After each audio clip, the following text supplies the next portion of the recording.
उस प्लान को नाकाम बनाया। फिर कोशिश की गई प्लान बी की तरह कि रिजर्व सीटें इनको ना दी जाए।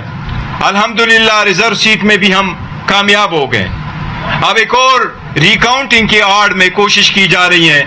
कि हमारी जीती हुई सीटें इनको कन्वर्ट किया जाए और इस जीत को डिफीट में तब्दील किया जाए। ये ऐसी रिकाउंटिंग हुई थी कि मैं आपको बताऊं, लोधरा में जिस वक्त नोटिफिकेशन हुआ और नोटिस आया कि इसकी रिकाउंटिंग करे, तो एक दिन के अंदर अंदर 4 घंटे रिकाउंटिंग करके 14,000 हमारे एमएनए साहब के 1,34,000 से वोट कम करके 1,20,000 पे लेके आए। इसी तरीके से बिलाल एजाज साहब की पहले सीटें थी,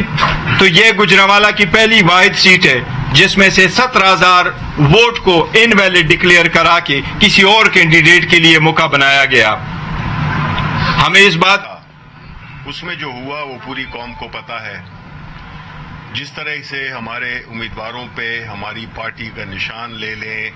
हर बहस बाहर तौर पे हर चीज में हमारे आगे रोड़े अटकाए गए। हम ये समझते हैं कि आज के फैसले के तनाजुर में कि जो 8 फरवरी को जो प्रोसेस शुरू हुआ था उसका ये तसलसल है। ये अगर आप इसको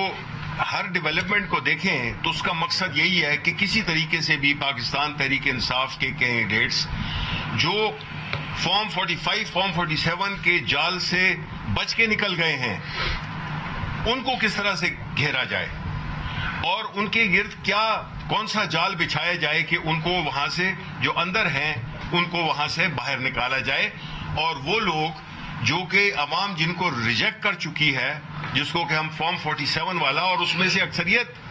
इनकी बैठी हुई है, ये 17 सीटों वाले लोग हैं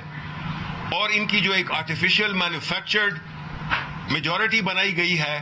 वो बुनियादी तौर पे